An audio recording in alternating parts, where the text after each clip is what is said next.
আল্লাহু গফুরুর রহিম। তুজুরে বলা যায় না, তুজুরে বলা যায় না। আল্লাহ পাক জানিয়ে দিলেন, ও আমার হাবিব, আমি আল্লাহ পাক আপনাকে জানিয়ে দিলাম, উলকে নবী আপনি বলে দেন, ও নবী আপনি বলে দেন, তুহিব্বুনাল্লাহ ফাত্তাবিউনি, আমি আল্লাহ আমাকে যদি ওরা ভালোবাসতে চায়, মহব্বত যদি করতে চায়, ও আমার হাবিব আগে আপনাকে ভালোবাসো, আপনার ভালোবাসা ভিতর থেকে আমি আল্লাহ পাক আমারই ভালোবাসা হয়ে যাবে। ও আমি আল্লাহ পাক আপনাকে জানিয়ে দিলাম, আপনাকে কেউ যদি ভালোবাসে, আমি আল্লাহ পাক আমাকে কেউ যদি ভালোবাসে, আসমান সমূহ যদি গুনাহ করে, আমি আল্লাহ পাক ইন্নাল্লাহা ইয়াগফিরুয যুনুবা জামিআ ইন্নাহু হুয়াল গফুরুর রহিম। আমি আল্লাহ পাক আপনাকে জানিয়ে দিলাম, আমি আল্লাহ পাক আপনাকে শুনিয়ে দিলাম, আপনার ইজ্জত সম্মানের খাতিরে আমি আল্লাহ পাক জীবনের গুনাহ খাতাগুলোকে মাফ করে দিয়ে আমি আল্লাহ পাক বেগুনাহ মাসুম বানিয়ে দেব। আর সুবহান, এটা আল্লাহর ওয়াদা। আল্লাহ বলছে, ওরা যদি আমাকে ভালোবাসতে, হাবিব আপনাকে ভালোবাসো, আপনার ভালোবাসার ভিতর থেকে আমি আল্লাহ আমার ভালোবাসা পেয়ে যাবে। এবার ওই যে বান্দাটা যদি গুনাহগার যদি হয়, আমি আল্লাহ কথা দিচ্ছি, ওর আসমান সমূহ গুনাহ আমি আল্লাহ পাক দয়া করে আপনার সম্মানের খাতিরে মাফ করে দেবো। জোরে বলো। আল্লাহ নবী কি বলছেন? আল্লাহ নবী জানিয়ে দিলেন, ও আমার উম্মাত উম্মতিরা, ও আমার উম্মাত উম্মতিরা, আমি রাসূলুল্লাহ জানিয়ে দিলাম।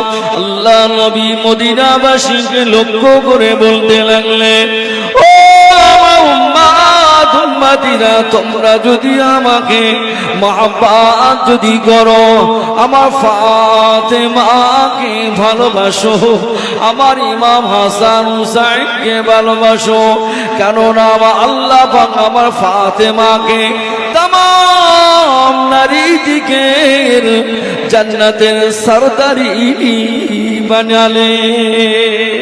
আমি আল্লাহ পাক, আমি রাসূলুল্লাহ জানিয়ে দিলাম, আমার আল্লাহ পাক আমার ইমাম হাসান আর হুসাইনকে আমার আল্লাহ পাক যুবকদের সরদার বানালে।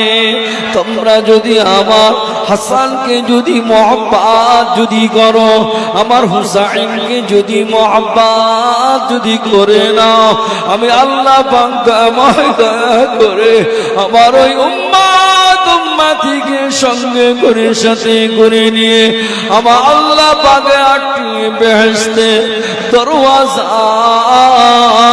খুলে দেবে। আল্লাহর 8টি বেহেশতের জান্নাতের দরওয়াজা খুলে দেবে। তবে ওই ভালোবাসাটা যদি সঠিক হয়, ভালোবাসাটা যদি সঠিক যদি হয়, কেমন আপনি বলেন তো দেখি। হযরতে আবু বকর সিদ্দিক হুজুরের জীবনে কি নেক আমলের অভাব ছিল? কথা বলে না। কিন্তু ইমাম হাসান হুসাইন হুজুরের সঙ্গে যখনই দেখতেন খুব বিনয়ের সঙ্গে কথা, কারণ ওনারা হলেন নবী আল্লাহ। আহা কি বলে হযরতে ওমরে ফারুক রাদিয়াল্লাহু তাআলা আনহু জীবনে কি নেক আমলের অভাব ছিলেন? বলেন কোন ওমর? আল্লাহ যাকে এত সম্মান দিয়েছিলেন, আল্লাহ রাসূল বলতে লাগলেন, আল্লাহ নবী জানিয়ে দিলেন, আনা খাতামুন নবিয়িনা লা নবিয়্যা বা'দি, আমি হলাম শেষ নবী, আমার পরে আর কোনো নবী হবে না। আল্লাহ পাক কাউকে যদি নবী বানাতেন, আল্লাহ পাক ওমরকে নবী বানাতেন। ও বাবেরা, ভাইরা, মায়েরা, বোনেরা, বেটিরা, আল্লাহ পাক জানিয়ে দিলেন, আল্লাহ হাবিব জানিয়ে দিলেন, ও উম্মতিনা, আমি রাসূলুল্লাহ জানিয়ে দিলাম, তোমরা আমার ফাতেমাকে মেনে নাও, তোমরা আমার ইমাম হাসান হুসাইনকে মেনে নাও।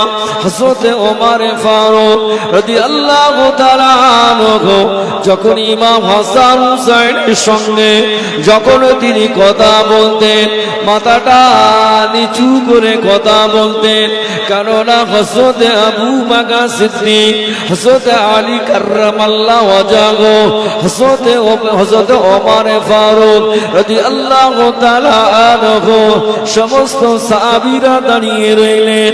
আল্লাহ নবী নামাজে মশগুল হয়ে গেলেন।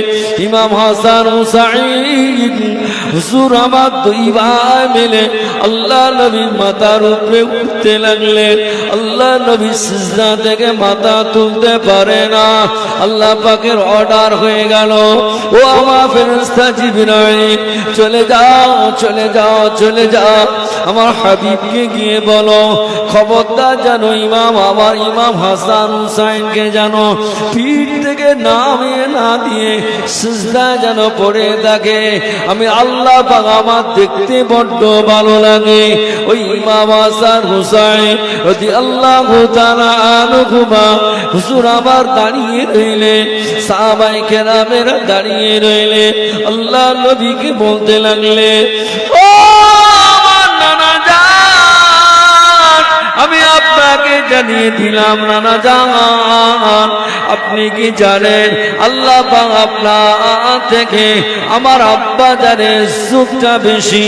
আপনি কি জানেন আপনার নানা জানের থেকে আমার নানার ইজ্জতটা বেশি? আপনার মায়ের থেকে আমার মায়ের ইজ্জতটা বেশি। একাধিকবার বলতে লাগলেন। হযরত আলী বলতে লাগলেন, বাবা হাসান, ও বাবা হুসাইন, অমন কথা বলতে নেই নানা জান, নানা জান, নানা জান, আপনি সত্যি করে বলুন আপনার নানাকে কটা মানুষ চেনে? বলছে আমার নানাকে বেশি মানুষ চেনে না, কিন্তু আপনি জানেন আমার নানা এমন একটি নানা, তিনি অন্য কেউ নয়, আল্লাহ নবী মুহাম্মদুর রাসূলুল্লাহ। ও নানা জান, আপনার আম্মাকে কজন মানুষ চেনে? আপনি কি জানেন? বলে না, আমার আম্মাকে বেশি মানুষ চেনে না। আমার আম্মা এমন একটা মানুষ, আপনার কি জানেন? নানা জান, আপনি কি জানেন? আমার আম্মা জান হলো তাম নারীদের, যুবকদেরই সরদারিনী। জোরে বলুন, আরো জোরে বলুন। এইভাবে বলতে লাগলেন। সাহাবায়ে কেরামেরা অবাক হয়ে গেলেন। আল্লাহ নবী টুকরে টুকরে কাঁদতে লাগলেন। হযরত ওমর ফারুক, আল্লাহ নবী বিদায় নিলেন। বাবা আবু বকর সিদ্দিক হুজুর বিদায় নিলেন। মদিনার রাষ্ট্রপতি ছিলেন হযরত ওমর ফারুক। সবকিছু সব হয়ে গেল। আল্লাহ নবী বিদায় নিলেন, হযরত আবু বকর সিদ্দিক হুজুর বিদায় নিলেন। মদিনার রাষ্ট্রপতি কে? হযরত ওমর ফারুক।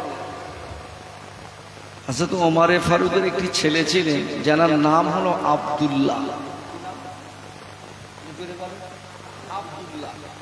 ইমাম হাসান আর হুসাইন দুই ভাই খেলাধুলা করতেছেন, আর আব্দুল্লাহ রয়েছে ওমরের ছেলে। ইমাম হাসান হুসাইন বলছে, এই গোলামের বাচ্চা গোলাম, চাকরের বাচ্চা চাকর বলে ইঙ্গিত করে কথা বললেন। খুব কষ্ট পেলে। এখানে যদি কোনো প্রধানের ছেলেকে যদি বলে এরকম, বিচার কিরাম হবে বাপ? সাপ পেটা দেখেছে? দেখেন ভাঙড়ের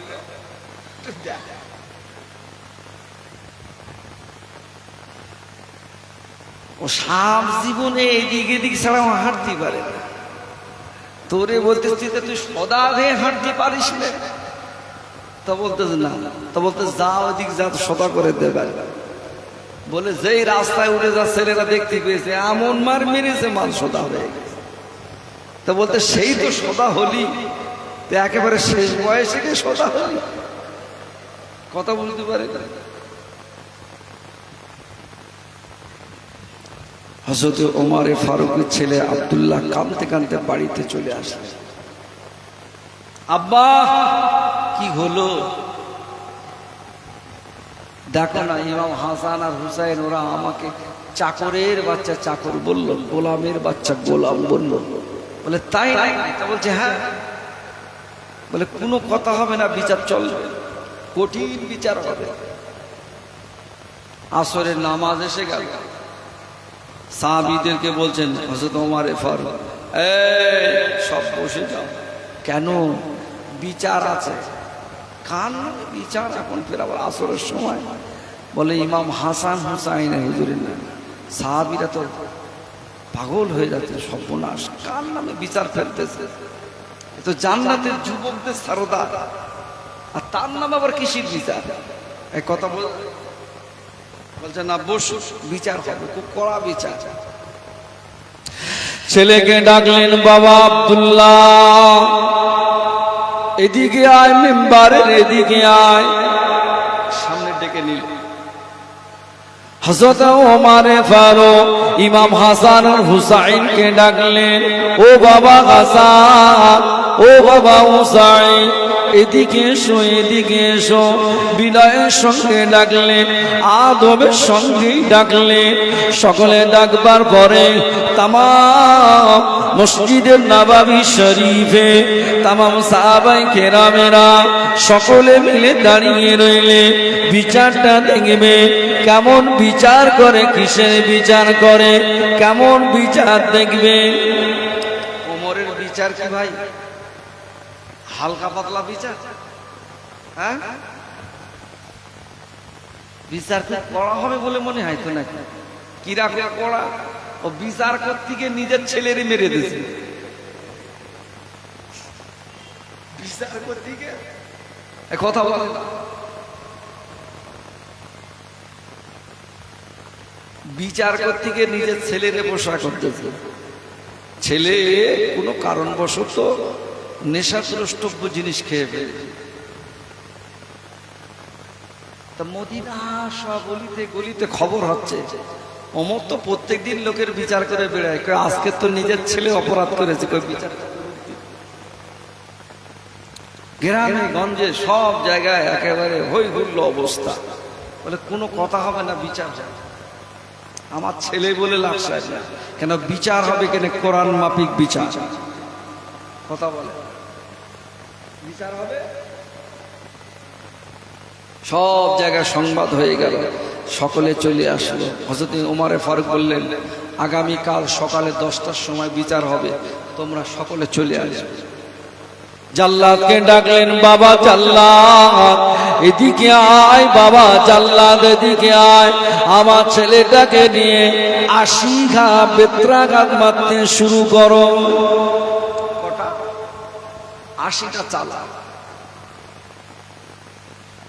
ও নওজোয়ান ছেলেরা, ও বানিয়ারা, নওজোয়ান ছেলেরা, মুরব্বিয়ানেরা, বাপেরা, ভাইরা, মায়েরা, আল্লাহ নবীর কলিজা সাহাবী হযরত ওমর ফারুক রাদিয়াল্লাহু তাআলা আনহু জাল্লাদকে ডাকলেন, বাবা জাল্লাদ রাজপ্রাসাদে নিয়ে চলে এসো।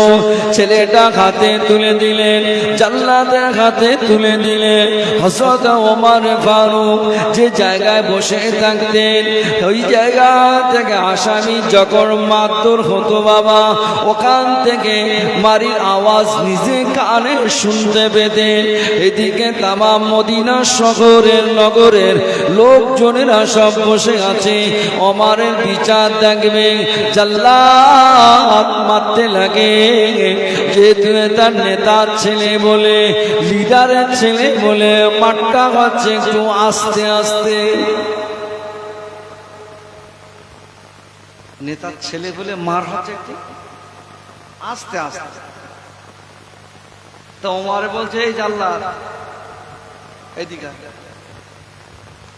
তা তুই তো অন্যদিন বিচার করিস, যখন মাতৃ বলি তামাক বুঝে দিস তখন থেকে, আমি নিজে কানে শুনতে পাই, তা আজকের মাঠটা ওই রকম হচ্ছে কেন? জাল্লাদ মাথা একটু হ্যাট করে রইলে, চাবুকটা আমার হাতে দে। তামাম লোকজনেরা সব ভর্তি। হযরত ওমর ফারুক রাদিয়াল্লাহু তাআলা আনহু নিজে হাতে করে চাবুকটা নিয়ে তোমার মারতে শুরু করলেন। আর ছেলে বারে বারে বলতে লাগলেন, আব্বা জান আপনি আমাকে মারবেন না আব্বা, আমি আর অন্যায় করব না আব্বা, আব্বা জান আপনি আমাকে আর মারবেন না। ছেলে বলে, আব্বা আপনার মনে কি একটু দয়া হয় না? আপনার মনে কি একটু মায়া হয় না আব্বা জান? আমার চোখের পানি দেখে, আমার গায়ের রক্ত দেখে আপনার মনে কি একটু দয়া হয় না? আব্বা জান আপনি আমাকে ছেড়ে দেন। মারতে মারতে বাবা 20টা তোররা যেই বাকি আছে, ছেলে আমার পড়ে গেল, ইন্তেকাল হয়ে গেল। ইন্না লিল্লাহি ওয়া ইন্না ইলাইহি রাজিউন। বাবাজি আমার তামাম মদিনা মানুষদেরকে লক্ষ্য করে বলেছিলেন, এ মদিনাবাসীরা খবরদার তোমরা জানো, চলে যেও না, চলে যেও না, ওমরের বিচার এখনো শেষ হয়নি, তোমরা সকলে দাঁড়িয়ে যাও। হযরত ওমর ফারুক রাদিয়াল্লাহু তাআলা আনহু জানাজার ময়দানে নিয়ে গেলেন। জানাজা হয়ে গেল। জানাজা হয়ে যাবার পরে সকলে 3 মুঠো মাটি দিলেন। মিনহা খালাকনাকুম ওয়া ফিহা নুঈদুকুম ওয়া মিনহা নুখরিজুকুম তারাতান উখরা। যে যার মতো মাটি দিয়ে চলে যায়। হযরত ওমর ফারুক তামাম লোকজনদেরকে লক্ষ্য করে বলে, তোমরা চলে যেও না, ওমরের বিচার এখনো শেষ হয়নি। জাল্লাদকে ডাকলেন, বাবা জাল্লাদ এদিকে আয়, বাবা জাল্লাদ এদিকে আয়, রাজপ্রাসাদে চলে যা, আমার চাবুকটা নিয়ে আয়, বাকি 20টা চাবুক হযরত ওমর ফারুক নিজের ছেলের কবরের উপরে মেরে আদায় করে নিয়েছিলেন।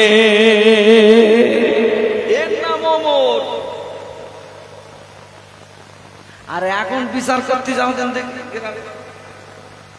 আগে দেখে নেবে একেবারে ভোট কটা, 7 দোকানে 14, 3 7 21, 21টা ভোট আছে। যে কমপ্লেন দিয়েছে তার নামে আছে 3টে ভোট।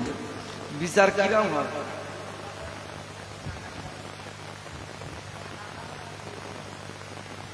টাকা নেই, তার টাকা নেই,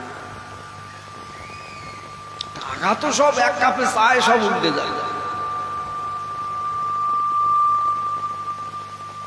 কি বুঝলে? কথা বুঝতে পারছেন? ওই ওমরের ছেলেরে কি বলেছে কিন্তু ভুলে যায় না, গোলামের বাচ্চা,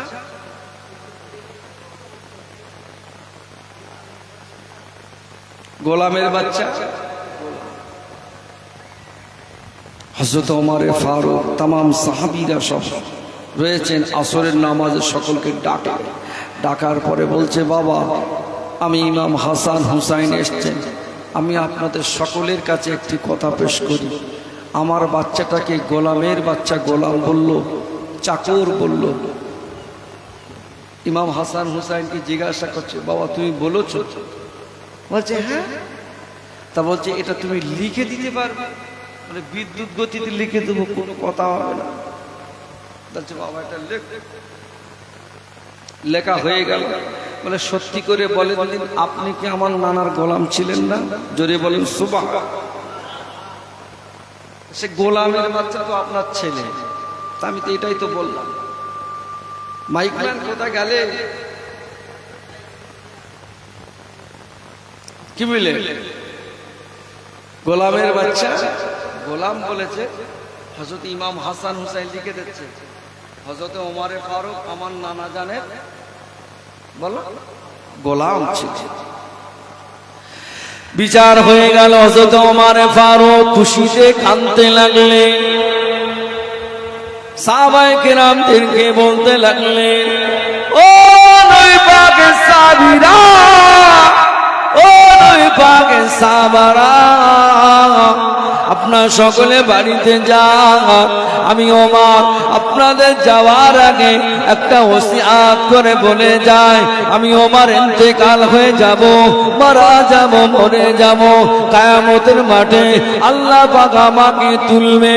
ওই দিন আমি আল্লাহ পাক যদি আমাকে যদি বলেন, এ ওমর, ও ওমর, আমি আল্লাহ পাক জানিয়ে দিলাম তোমার ওই দিনের নামাজটা আমি আল্লাহ পাক আমার দরবারে কবুল হইনি। ওই দিনের রোজাটা আমি আল্লাহ পাক আমার দরবারে কবুল হইনি।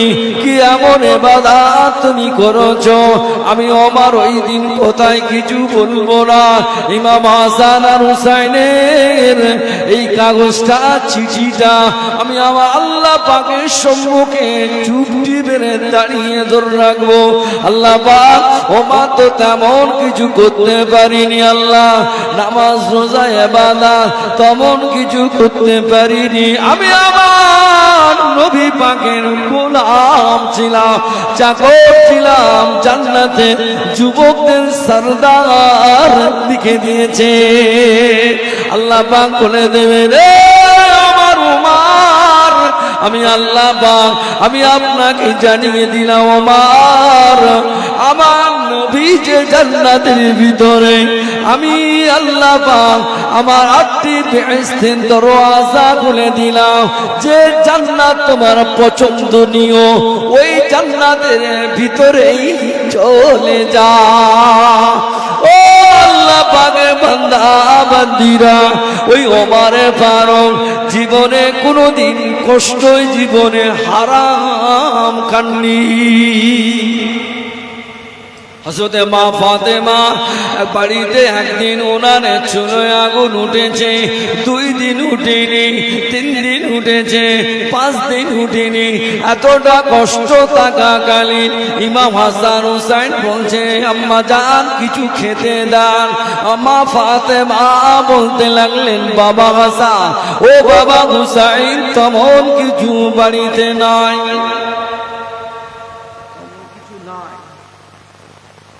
কোথায় পাবো মা? খুব খিদে লেগেছে, আজ 2 দিন ভুগায় রয়েছে, কিচ্ছু খেতে দেয়। মা ফাতেমা বলছে, তোমার নানার মসজিদে যাও, ওখানে দেখো কিছু গনিমতের মাল বিলি করছে। ইমাম হাসান হুসাইন ওই কাতারে দাঁড়িয়ে গেল। ইমাম নবীর বংশতন্ত্রের জন্য যাকাত ফিতরা হলো হারাম। যাকাত ফিতরা দান সদকা এগুলো কি হারাম। নবী পাক গনিমতের মাল বিলুতি হযরত ইমাম হাসান আর হুসাইনের সামনে, আরে বাবা হাসান, তুমি এই কাতারে? না নানা জান, খুব ক্ষুধা লেগেছে, আজ 2 দিন অনাহারে পারি না, মা বুঝিয়ে রেখেছে, বাড়িতে আর কিচ্ছু নেই। বাবা হাসান, তুমি 2 দিন, আমি রাসূলুল্লাহ 1 সপ্তাহ হয়ে যাচ্ছে, জোরে বল। বাবা হাসান, বাবা হুসাইন, গনিমতের মাল তোমাদের জন্য, সবর করো হাসান, ধৈর্য ধরো হাসান। আমি রাসূলুল্লাহ কথা দিচ্ছি, আল্লাহ তোমাকে জান্নাতের যুবকদের সরদার। বাড়িতে চলে আসলেন। বাড়িতে আসবার পরে আম্মা জানের দরওয়াজায় আওয়াজ দিলেন, আম্মা জানের দরওয়াজা খুলে দিলেন। আম্মাকে বলে, মা, নানা জানের কাছে গিয়েছিলাম, নানা জান আমাকে কিছু খেতে দিল না মা, মা আমি কি করব মা, আর খোদার জ্বালা যন্ত্রণা সইতে পারি না গো মা।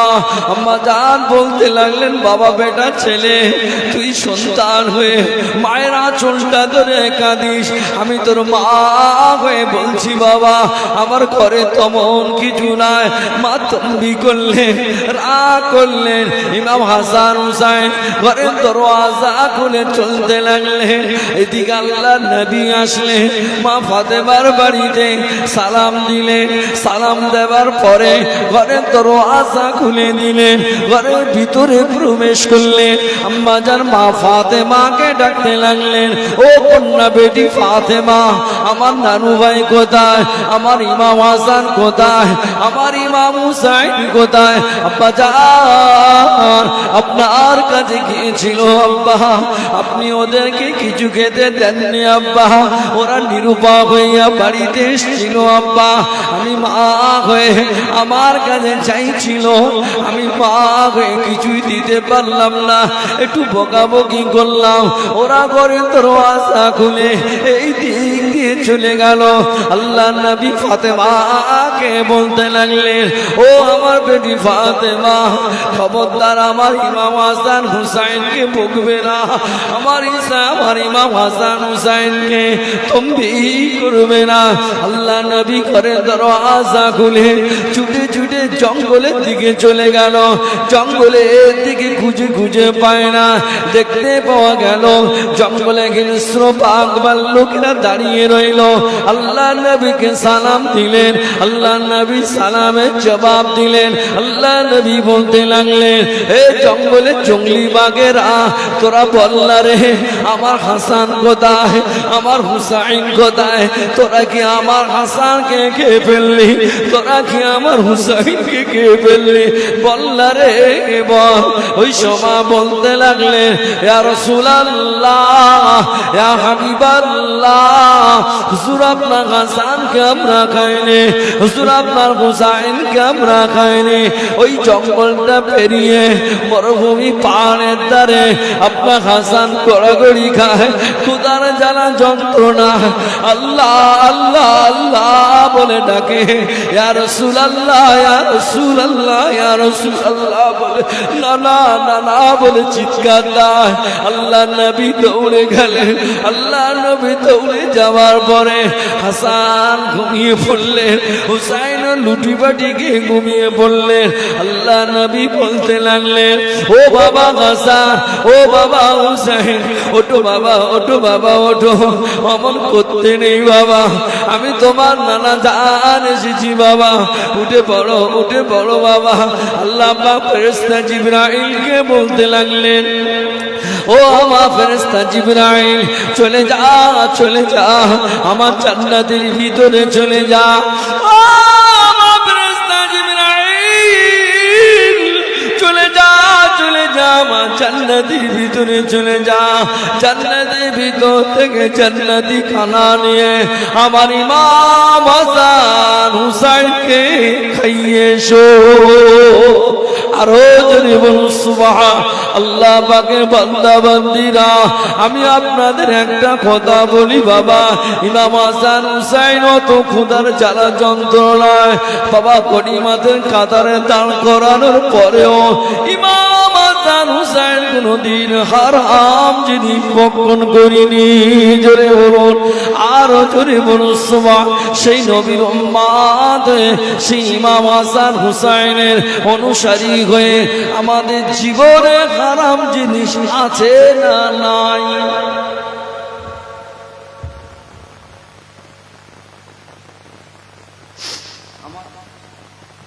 আমাদের জীবনে আছে না না?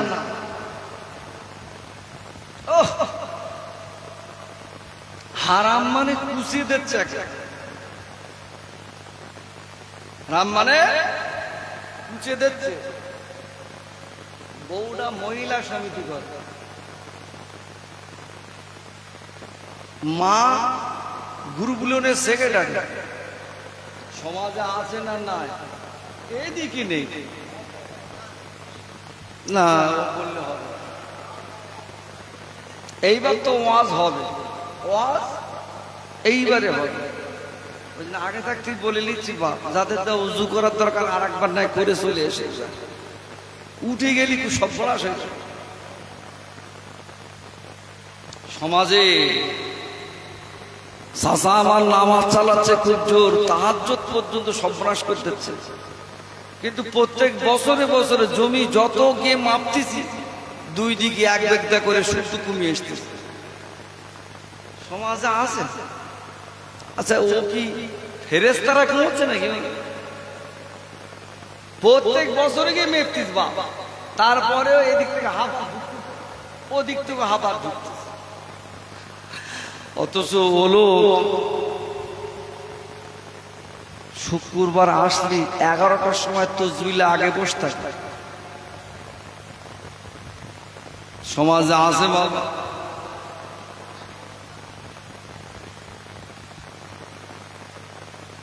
শুধু তাই নয়, দেখতে পাওয়া যায়, ভালো করে খোঁজ নিচ্ছি, বুনের হক 2 বিঘে পাবে বোন, সেগুলো মাল ঝেড়ে দিয়েছে, মাল ঝেড়ে দিয়ে বেরিয়ে পড়েছে। কোথায়? হজে। কোথায় গেছে? সোনপুরি বাজারের ধারে যদি 2 বিঘে জমি থাকে, দাম কত হবে বা মিনিমাম? হ্যাঁ, 1 কোটির ধারে। সর্বনাশ। 7 বার ওমরা করেছে, 3 বার হজ করেছে, 7 বার, আর 3 বার ত্রিফিল হাজি। ছেলেরা গেছে মহরমের জলসা দেবে বলে, হাজি সাহেব বলছে কি জলসা দিচ্ছি, তা কি হবে, কিছু দিতে হবে না? কোনো কথা হবে না, টোটাল 3টে গরু আমার নামে লিখে দে, খোটা গরু।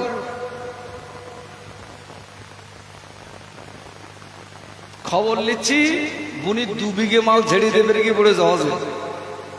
1 কোটি যদি দাম হয়, 3 বার হজ করে মানে 3 5 15, আর 7 বার ওমরা করেছে মানে 7 লাখ।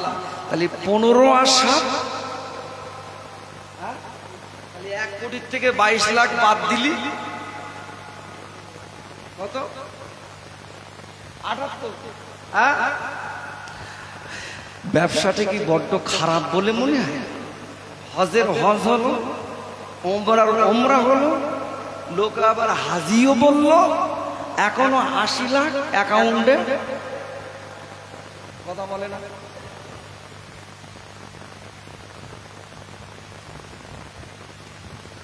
তোমরা ফেরে করে আমার ফের বলবেন, হুজুর তুমি তো এরকম বলতেছো।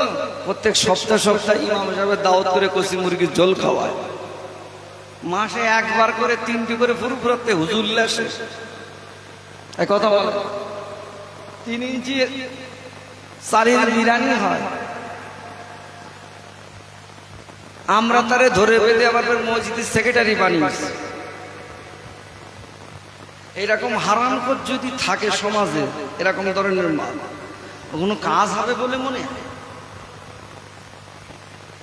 লোকে তোকে হাজি বলতে পারে, দুনিয়া মানুষ তোকে হাজি বলতে পারে, দুনিয়া কোনো মানুষ তোকে বাবা তুই 20টা মাদ্রাসা তৈরি করে দিলি, লোকে তোকে দানশীল বলতে পারে, কিন্তু মনে রাখিস তোর ওই বোনটা 3টে ছেলে, তারা বাবা দেখতে পাওয়া যায় 2 বিঘে তুই ছেড়ে দিলি মক্কা মদিনায় গিয়ে, বাবা আমার 5 স্টারে হোটেলে গিয়ে হজ যা করা তাও শখ করলি।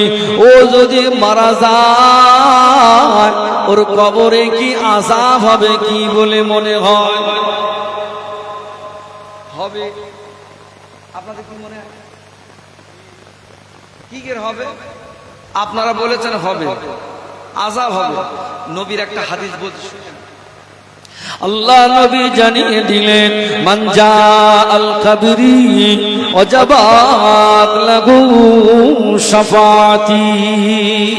একটু জোরে বলে, একটু চিল্লে বলে, একটু ঝেড়ে মারে।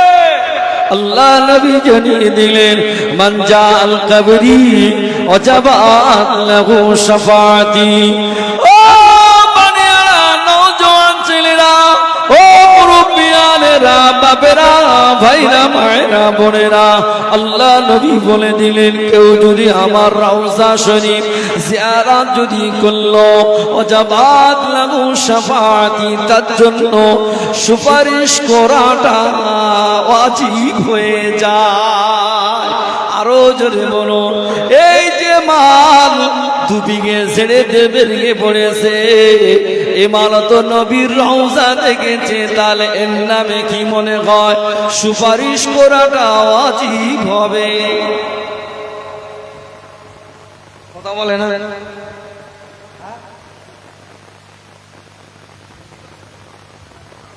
আল্লাহ নবী বলেছেন আমার রওজা দেখলে সুপারিশ করা। জোরে বলে। নবী যে জায়গায় বলেছে সুপারিশ করা ওয়াজিব, ওই জায়গার পাশে আবার বলেছে এতিম মিসকিনের হকটা ফাঁকি দিয়ে এসে যদি হজ করিস তুই এখানে, তোর হজ তো দূরের কথা, তুই যেন আমার উম্মত বলে দাবি করবি রে। কি বললে? এই মালটা দেখে আসতো, এর সুপারিশ হবে বলে মনে হয়? এখন তোমরা বলতো কি করে হবে? তাহলে হাজিরা যখন ফিরে আসে, কিছু কিছু হাজির মুখ থেকে এরকম কথা শুনেছ তো, একজনের হজ কবুল হলে সকলের হজ কবুল হয়ে যায়। কথা বলে আমি কি ওয়াজ ঘুরবো না এই সোজা যাব? হ্যাঁ, লাইনটা কি ঠিক আছে না কোন দিকে যাব? একবার তাকবীর দেখি, নারায়ে তাকবীর চলবে কতক্ষণ? সর্বনাশ করছে।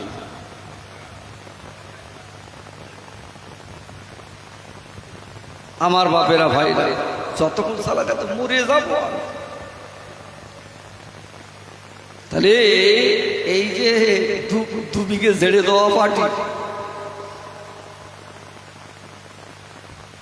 ওখানে গেছে, ওই এতিম মিসকিনের হক মেরেছে না মারিনি? হ্যাঁ, তাহলে ও যদি মারে, এতিম মিসকিনের হক যদি মারে, তাহলে মনে হয় ওর হজ কবুল হয়ে যাবে। আল্লাহ নবী জানিয়ে দিলেন মক্কা শরীফ এমন একটি জায়গা বাবা, পৃথিবীর এমন একটি জায়গা, 3টে জায়গায় তাকালে শুধু নেকি আর নেকি। জোরে বলে, আরো জোরে বলো সুবহান। আল্লাহ নবী জানিয়ে দিলেন 1 নাম্বার হলো কোন সন্তান যদি তার বাপ মার মুখের দিকে যদি খুশি নজরে যদি তাকায়, নেকি তো দূরের কথা বাবা, আল্লাহ পাক একটা মকবুল হজের সওয়াব দান করে। আল্লাহ নবী 2 নাম্বার বলল কোরআন শরীফ পড়তে পারো বা নাই পারো, কোরআন শরীফটা নিয়ে বাবা খুলে দেখবে শুধু আল্লাহ নেকি আর নেকি দিয়ে থাকে। আল্লাহ নবী দ্বিতীয়বার বলতে লাগলেন 3 নম্বরে, আল্লাহ কোন বান্দা বান্দিরা যদি কাবা শরীফ যদি দেখে, আল্লাহ পাক দোয়াকে কবুল করে না। আরো জোরে বলুন সুবহান। এই যে 2 বিঘে ছেড়ে দিয়ে চলে গেল, আল্লাহ পাকে কাবা শরীফ দেখলো। আল্লাহ কোন বান্দা একদম পুরো ফার্স্টে কাবায় যাবে, কাবার ভিতরে গিয়ে চোখের পলক ফেলবে না, একবার শুধু এইরকম ভাবে তাকিয়ে শুধু দেখবে, যে দোয়াটা করবে আল্লাহ পাকের দরবারে কবুল হয়ে যায়। আল্লাহ নবী জানিয়ে দিলেন মাথা বেঁধে তওয়াফ করতে হয় 7 বার, এখানে দোয়া কবুল হয়ে যায়। আল্লাহ নবী আরো জানিয়ে দিলেন ও মুহাম্মদ, ও মুহাম্মদ উম্মতিরা, আল্লাহ পাকে কাবা শরীফে একটি কোরআন শরীফের আয়াতে শরীফে লেখা আছে উদউনি আস্তাজিব লাকুম, বান্দা ডাকো আমাকে ডাকো। আল্লাহ পাকে সোনার দরওয়াজার দ্বারে যদি গিয়ে ডাকে, আল্লাহ পাকের দরবারে দোয়া কবুল হয়ে যায়। এমন ভাবে পৃথিবীর অনেক জায়গা আছে, কাবা শরীফে অনেক স্থান আছে, সেকেন্ডের ভিতরে দোয়া কবুল হয়ে যায়। এই যে 2 বিঘে ছেড়ে দিয়ে চলে গেল, এ দোয়া আল্লাহ পাকের দরবারে কবুল হবে না। এখন আমি আপনাদের বলি, যে সমস্ত হাজিরা এসে বাবা গল্প দেয়, আবার যে লোকটা 2 বিঘে ছেড়ে দিয়ে মাল বেরিয়ে পড়লো, ও ছেলেটা গ্রামের এ মাথা থেকে আর ওই মাথা পর্যন্ত গল্প করে করে বেড়ায়, আমার বাপ মক্কায় মরেছে, আমার বাপ মদিনায় মরেছে, তকদীর কত ভালো, নসিব কত ভালো, কবরে আযাব আর হবে না।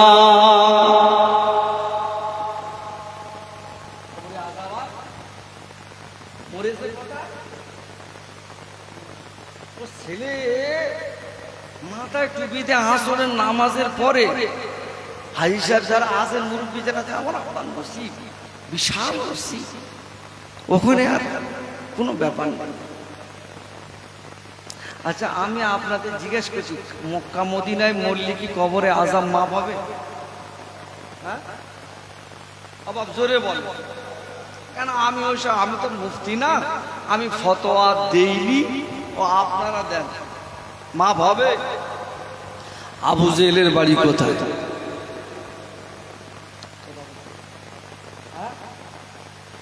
বাড়িটা এমন একটা জায়গায়, শুধু মক্কায় না, শুধু মক্কা বললে ভুল হবে, ও হারাম করে যে জায়গাটাই বাড়ি, তার পাশে রহমাতুল্লিল আলামিনের বাড়ি। জোরে বলে।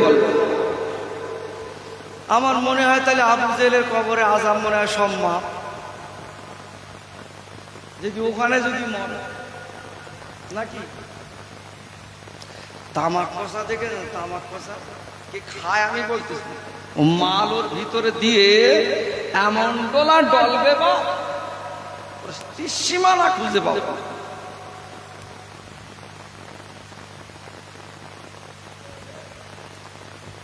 মনে করতেছে মদিনায় মরলি কবরে আযাব মাফ, ওরে যদি কাবা শরীফ থেকে একটু দূরে যদি মাটিয়ে তবুও কবরের আযাব। আরে রাসূলের হাদিস তাহলে মিথ্যা হয়ে যাবে। আস্তাগফিরুল্লাহ। কেন ছেড়ে লাওয়া কেড়ে লাওয়া মালতো। আবু জেহেল বলতেছে, তুই আর যাস নে বাড়ির দিকে, আর যাস নে, তুই যা জাল গেছিস ওখানে, তোর বোনটারে তো ফকির বানিয়ে দিছিস, তার ছেলেগুলো পরের দরওয়াজা দরওয়াজা হাত পেতে ঘুরতেছে, তা তুই আর যাস নে, আমি এখানে শুয়ে রয়েছি, তুইও শো।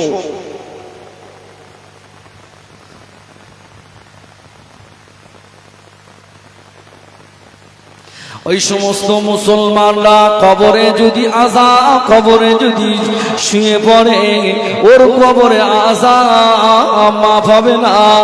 দেখতে পাওয়া যায় এমন লোক আছে বাবা, কথাবার্তা খুব চড়া চড়া কথা, চোরাঙ্গের কথা, কথাগুলো ভাই কথা বলি তার সঙ্গে কথা বলা যায়, এত পাওয়ারফুল কথা। পাশ থেকে খবর নিচ্ছি, ভাই ওই লোক ওই রকম ভাবে কথা বলতেছে কেন তোমার দোকানে এসে, কথা বলিস না, তা জিজ্ঞেস করতেছে ও লোক ওই রকম করে কথা বলতেছে কেন? ভাই ও লোকের ছেলে 5টা,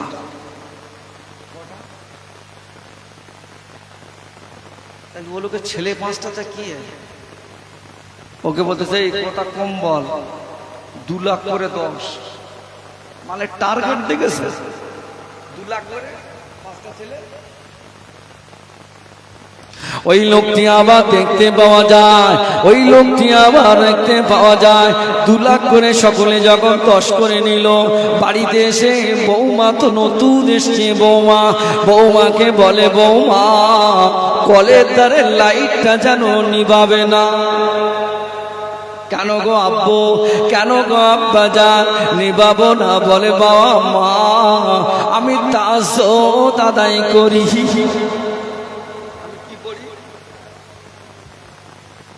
বৌমা তো শিক্ষিত ঘরের বৌমা, মুচকে মুচকে হাসতেছে। তা ছেলেটা যখন বাড়ি এসে ঘরের ভিতরে ডেকে বলতে চাই, তা তোমার আব্বা আজকে বলছিল যে কলের ধারে লাইট অফ করতে মানা করছিল, কালকে অফ করে দিলাম। তা বলছে হ্যাঁ অফ করবি না।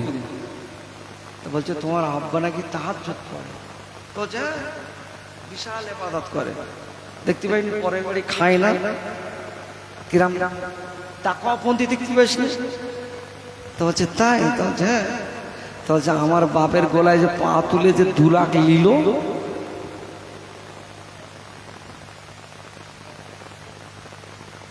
বলে বৌমা স্বামীদি বলতে বলে ওসব ভণ্ডমি ছাড়তে বলো তোমার বাপে, মানে হে তো এক আকাশি না। ও আল্লাহ পাকে বান্দা বান্দিরা, উপায় দুটো মহিলা মা ওই বৌমা বলতে লাগলেন উপায় দুটো রাস্তা আছে, হয় টাকা ফেরত দাও, তা নইলে আমার বাপের কাছ থেকে মাপ চেয়ে নাও, তা নইলে কোনো গতি নাই। যতই তাহাজ্জুদ পড়ো, ইশরাক পড়ো, যতই আবিরের নামাজ পড়ো, যতই 5 ওয়াক্ত নামাজ আদায় করো, যতই লোকের বাড়ি খাও না কেন, ও কোনো কাজ হবে না। ওই সমস্ত লোকেরা যদি মরে যায়, ওর কবরে কি আযাব মাফ হবে কি বলে?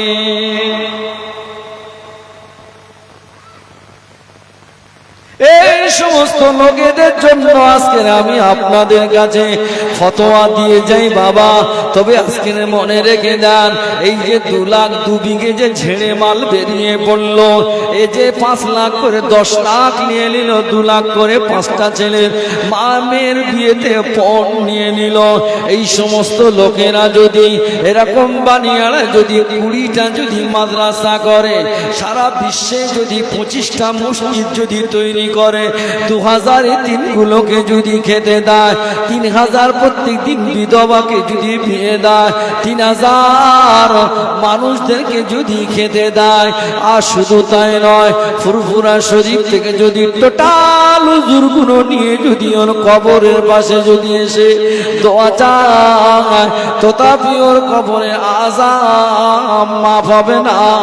শুধু এখানে যদি আপনার মন যদি না যদি চায়, আপনি মক্কা শরীফ মদিনা শরীফে যত ইমামরা আছে, সমস্ত ইমামরা যদি এসে ওর কবরের পাশে যদি এসে দোয়া চায়, তথাপিও কবরের আযাব মাফ হবে না।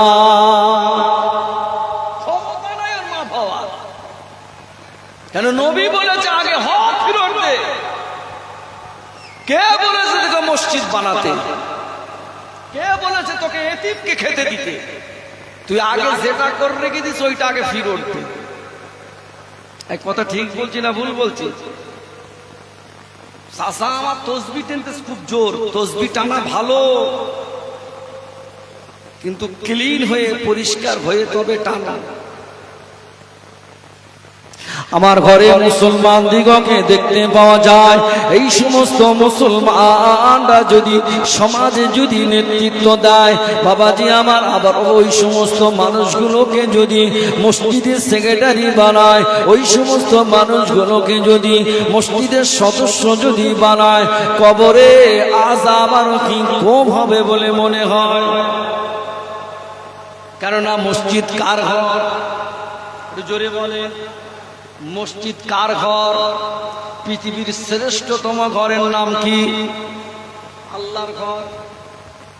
আল্লাহর ঘরে যে ব্যক্তি দায়িত্ব নেবে, শ্রেষ্ঠতম ঘরে যে ব্যক্তি দায়িত্ব নেবে, তাকে ন্যূনতম পক্ষে অন্তত একটু হলেও শ্রেষ্ঠ হওয়ার দরকার আছে।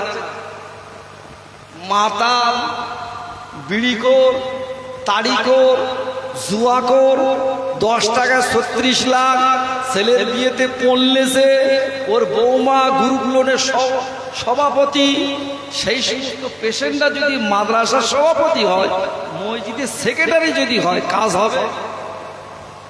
তোমরা বলতো তো হবে না, কিন্তু দেখতে তো পাচ্ছি তাদের ছাড়া তো কাজ হয় না। মসজিদে সদস্য সেক্রেটারি তারাই হবে যারা 5 ওয়াক্ত, সেটা গরিব হতে পারে, ভ্যানওয়ালা হতে পারে, টোটোওয়ালা হতে পারে, মজুদদারি হতে পারে। কথা ঠিক বলছি না ভুল বলছি? খেয়ে দিয়ে কাজ নেই, চাচা শুক্রবারে গিয়ে বসে, যতক্ষণ না পর্যন্ত পরের ফারায়েজ না যদি ফি মিটিয়ে দেয়, ততক্ষণ পর্যন্ত দুনিয়ার কোনো নামাজ কাজ আসে।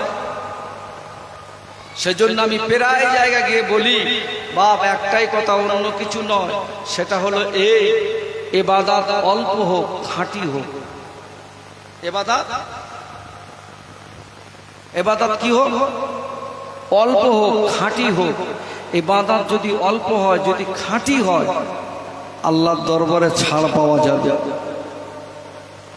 আসমান সমূহ ইবাদত করে ওতে নাজাত পাওয়া। আমরা বাবা এই জলসার সিজন সময় আসলে বাড়িতে বাজার করার মতন ভালো সুযোগ পাই না। আমি আর কি ওয়াজ করি, আমাদের বউরা যা ওয়াজ করে, বাপ তুমি পাগল হয়ে যাও মাঝে মাঝে।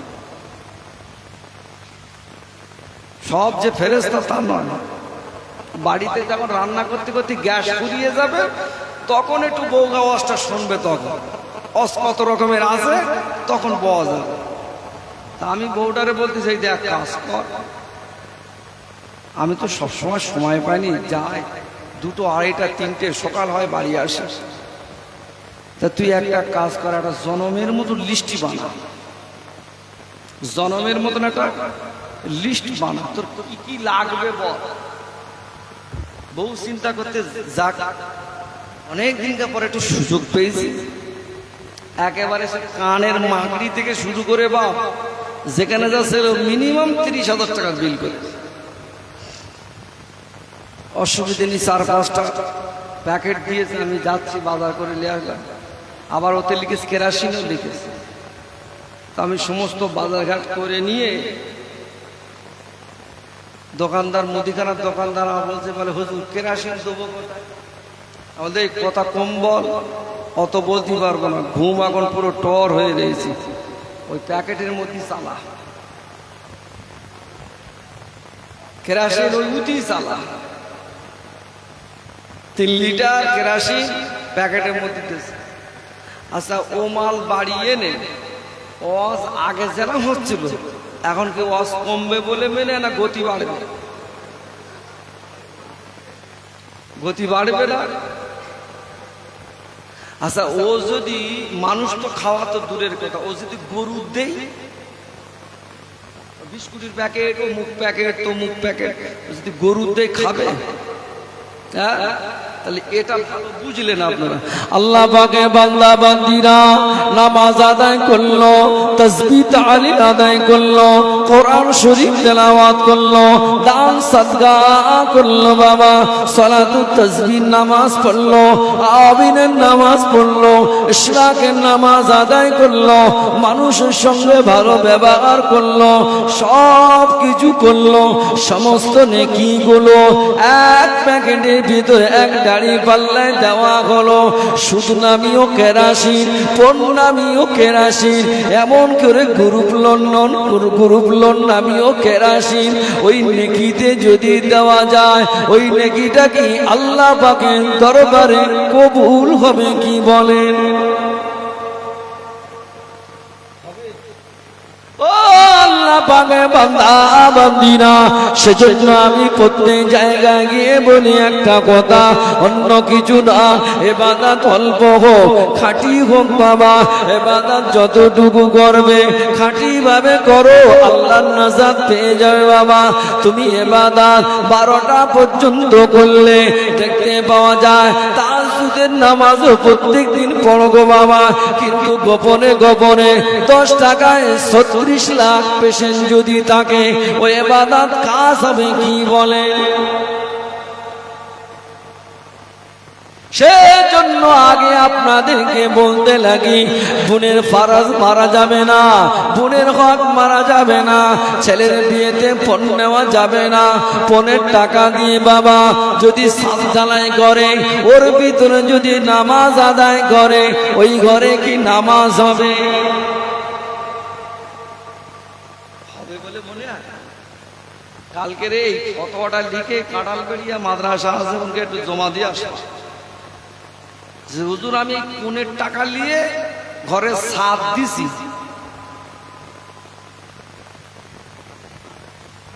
ও আল্লাহ পাকের বান্দা বান্দিরা, আমি আপনার কাছে বলতে লাগি বাবা, কিছু করবার কিছু করতে হবে না। আমি আপনাকে বলি, বিনয়ের সঙ্গে বলি, আমলের নিয়তি কয়েকটি কথা বলে যায়, আল্লাহ আপনাকে ধনী বানিয়ে দেবেন। সারা জীবন তো বাবা লোকের দরওয়াজায় খাটলেন, সারা জীবন তো খেটে খেটে মানুষ পেরেশান হয়ে গেল বাবা। একটা বার এখনো সেই কুড়ে ঘরের ভিতরে আছি। আল্লাহ নবী জানিয়ে দিলে, ও আমার উম্মাতিরা, আমি রাসূলুল্লাহ জানিয়ে দিলাম, তোমাদের কাছে একটাই কথা বলি বাবা, অন্য কিছু করতে হবে না। যখনই আমার 5 ওয়াক্ত নামাজ, আমার মুয়াজ্জিন যখন আযান দেবে, তোমরা সকলে তাড়াতাড়ি করে আমি আল্লাহ পাক আমার বাড়িতে এসে আমার সাথে দেখা করে যেও। জোরে বলো। আল্লাহ বলছে বান্দা তুই আমার বাড়িতে আয়। আল্লাহ বলছেন বান্দা তুই আমার বাড়িতে আয়। বান্দা বলছে আমি যাব না। আল্লাহ বলছে বান্দা তুই মনটা খারাপ কেন? আল্লাহ পাকে বান্দা বলে আল্লাহ আজকে সারাটা দিন ধরে ভ্যান নিয়ে বার হলাম, এখনো পর্যন্ত কিছুই খাওয়া দাওয়া হলো না, বাড়িতে বাচ্চাগুলো কি খাবে? আল্লাহ জানিয়ে দিলেন আমার বান্দা জোরে আমি আল্লাহ পাক আযান দিয়ে দিল, আমার মুয়াজ্জিন আমার বাড়িতে আয়, সুখ দুঃখের কথা আমার বাড়িতে এসে বলে যা। আমি আল্লাহ পাক কথা দিলাম এখান থেকে আমার বাড়ি থেকে বার হওয়ার সাথে সাথে রুজির ব্যবস্থাটা আমি আল্লাহ করে দেব। জোরে বলো।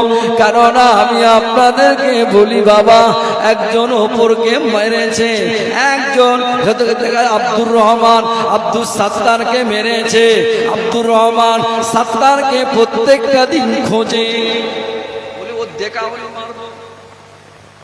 সারাটা রাত ধরে খুঁজতেছে কাটারি দা নিয়ে, এলাকায় মোড়ের মাথায় মাথায় সব খুঁজতেছে। এখন এ বেচারি আব্দুল সাত্তার এ তো খুব ভীতু মানুষ, এ সকালবেলা চিন্তা ভাবনা করেছে আজকের এই 1 সপ্তাহ হয়ে গেল ঘর থেকে বার হতে পারি, হাতে তো দালে কখন যদি মেরে দেয়। এখন 1 সপ্তাহ পরে এ চিন্তা ভাবনা করেছে আর হবে না। সকালবেলা ও সারা রাত ডিউটি করে যখন খুঁজেছে পায়নি বলে ও ঘুমাচ্ছিল। ঘুমানোর পরে সকালবেলা ও গিয়েছে, ঘরের দরওয়াজায় আওয়াজ দেয়, কে রে? বলে আমি আব্দুল সাত্তার। ও বলতে তোরই তো খোঁজ দিলাম, ঘর থেকে বেরুস নে কেন? তখন চিন্তা ভাবনা করছে আমার বাড়িতে এইছিস ভাই, দরজাটা খুলে দে। কে হয়েছে বল? ভাই যা হয়েছে মাফ করে দে। মারবে বলে মনে হয়? কেউ কারোর বাড়িতে গেলে মারবে? হ্যাঁ, আমি আপনার বাড়ির মেহমান, আপনি আমাকে অপমান করতে পারেন, মারতে পারেন কেন? আমি আপনার বাড়ির এখন ভিতরে চলে গিয়েছি। ও আব্দুর রহমান বলতে তোর মাফ করতে পারি, তবে শর্ত আছে। তা বলছে কি? বলে শর্ত হলো একটাই, অন্য কিছু নয়, আমার বাড়িতে যখন এসেছিস 1 গ্লাস চা অন্তত খেয়ে যেতে হবে। সুবহানাল্লাহ পড়ে। আমার বাড়িতে যেখানে এসেছিস তুই, তোর 1 সপ্তাহ ধরে খুঁজছিলাম, তুই তোরে পাইনি, তা তুই যখন আমার বাড়ির মেহমান যখন হয়ে গেছিস, তোকে আমি কথা দিলাম মাফ করে দিলাম, তবে শর্ত হলো একটাই, আমার বাড়িতে 1 কাপ চা খেয়ে। এই বান্দার প্রতি দয়া দিয়েছেন কে? একটু জোরে বলেন বাপ।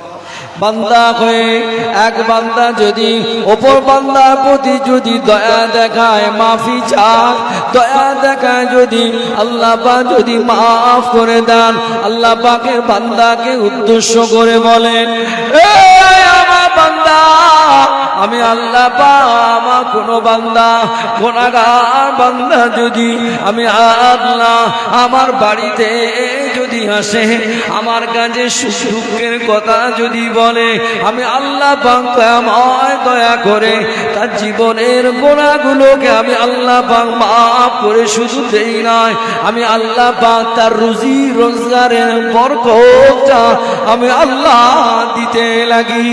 জোরে বলো আল্লাহ বলছে বান্দা তুই আমার নামাজ পড়লি না, আমার পানি খেলি, তুই আমার রোজা করলি না, তুই আমার ফসল খেলি, তুই আমার যাকাত দিলি না, তুই মানুষের কাছে চা চেয়েছিস, আমি আল্লাহ পাক তাই ব্যবস্থা করে দিয়েছি। কিন্তু আল্লাহ পাক বলতে লাগলেন বান্দা তুই আমার বাড়িতে আয়। আল্লাহ পাকে ফেরেশতারা বলতে লাগলেন ও রব্বুল আলামিন আপনার এই বান্দা নামাজ পড়ে না, রোজা রাখে না, হজ করে না, যাকাত দেয় না, খাওয়া বন্ধ করে দেন, সব কিছু বন্ধ করে দেন। আল্লাহ বলেন না, আমার বান্দা জোরে আসতে পারিনি, তা কি হয়েছে, আসরে চলে আসবে, আসরে আসতে পারলো না, মাগরিবে আসবে।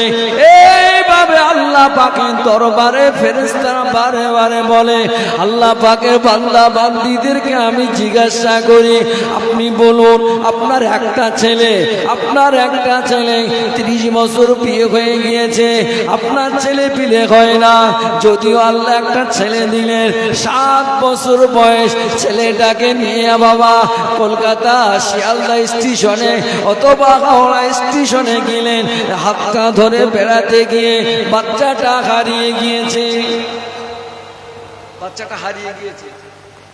কোথাও খুঁজে পায় না। বাপ মা কাঁদবে না? ও বাপ কাঁদবে না? 30 বছর বিয়ে হয়ে গেছে, একটা বাচ্চা কাচ্চা কোনো বলো হয়নি।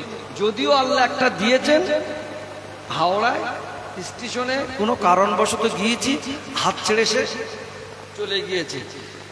কাঁদবে মানে কি, ব্রেন আউট হয়ে যাওয়ার লাগে। ওই ছেলেটাকে যখন 7 বছর কি 5 বছর পরে যখন পাবে, প্রথম দিনের কান্না আর আজকের সন্তানকে পেয়েছে আজ দিনের কান্না, দুটো চোখের পানি কি এক? প্রথম দিন কেঁদেছিল সন্তান হারিয়ে গেছে, আজকের খুশিতে কাঁদছেন। আল্লাহ বলেন বান্দা আমি আল্লাহ পাক তোমাদেরকে জানিয়ে দিলাম তোমরা আমাকে ভুলে যেতে পারো গো বান্দা, আমি আল্লাহ পাক আমার বান্দাকে ভুলে যাই না। জোরে বলুন বান্দা আসমান সমূহ অন্যায় করলো, আসমান সমূহ গুনাহ করলো, বান্দা যদি আমি আল্লাহ আমার বাড়িতে এসে যদি আমি আল্লাহ পাক আমার কাছে যদি চাই, ও রব্বুল আলামিন আল্লাহ পাক আমি বড় গুনাহগার খাতাকার পাপী। আল্লাহ পাক বলতে লাগলেন বান্দা তুই যখন আমার কাছে যখন মাপ চেয়েছিস আমার বাড়ি এসে, আমি আল্লাহ পাক কথা দিলাম তোর জীবনের পার গুনাহ খাতাকে আমি আল্লাহ পাক দয়া করি মাফ করে দিলাম। জোরে বলুন আল্লাহ পাকের এই বান্দা আল্লাহ পাক বলতে লাগলেন বান্দা তোর যদি রুজির অভাব হয় তুই আমার কাছে বল, নেতার কাছে যাবি না, বড় লোকের কাছে যাবি না, ধনীর কাছে যাবি না, তাহলে কোথায় যাইব আল্লাহ? আল্লাহ বলে আমার ঘরে আয়, আমার বাড়িতে আয়, আমার কাছে শুধু একবার যদি অন্তর দিয়ে যদি বলেছিস আমি আল্লাহ পাক কোথায় আমি আল্লাহ করে দেবো। জোরে বলে কিন্তু আমি কে দিচ্ছি কোথায়? উকিলের কাছে। ও বাপ একটা ছেলে দেখে দাও, আরে কান তার কাছে বলতে হবে ঠিক আছে, কিন্তু আগে বলতে হবে কার কাছে? কিন্তু আমরা কোনোদিন বলেছি ফসল আপনি চাষ করেছেন, আল্লাহ আমার এই জমিতে ফসল হলে আল্লাহ আমি 200 টাকা কি 500 টাকা আল্লাহ তোমার নবীর মাদ্রাসায় কি আল্লাহ তোমার ঘরে দেব, আল্লাহ তুমি আমার ব্যবস্থাটা করে দিও। সব উঠে গেছে। আগে দেখতাম আমার চোখে দেখা মা দাদিরা প্রথম ফসল হলে, ডাব হলে, লাউ হলে, কুমড়ো হলে আগে মসজিদে দিত। ভুল বলছি না? সব উঠে গেছে। আল্লাহ ওই জন্য সব রহমত বরকত তুলে লেগেছে। যাই হোক আমি আপনাদের সম্মুখে এতক্ষণ ধরে যতটুকু যা আলোচনা করলাম আপনারা কি কষ্ট পেলেন? প্রথম কথা হলো একটাই, আমার ওয়াজের বক্তৃতা হলো একটাই, ও শুধু শুনলে হবে না, একটাই জিনিস, ইবাদত বলে অল্প হোক কিন্তু খাঁটি হোক। এটাই বলছিলাম, ও দুনিয়া ইবাদত করে আর হাবিজাবি খেয়ে কোনো লাভ আছে? আগেকার মানুষরা বলতেন নুন খেয়ে যেন সোনা হয় না, এই সোনা খেয়ে যেন নুন হয় না, নুন খেয়ে যেন সোনা হয়। মা দাদির আগে বলতেন। আল্লাহ পাক আমাদের সকলকে সোনা বলার থেকে নেক আমল করার বেশি তৌফিক দেখ, বলুন আল্লাহুম্মা আমিন। আমার ভাই আসছেন, একবার তাকবীর দেন, নারায়ে তাকবীর, জোরে তাকবীর দেন, নারায়ে তাকবীর। জনাব ভাইজান হুজুর কিবলা, জনাব ভাইজান হুজুর কিবলা, নারায়ে তাকবীর, নারায়ে তাকবীর। সকলে একবার দরুদ শরীফ, আল্লাহুম্মা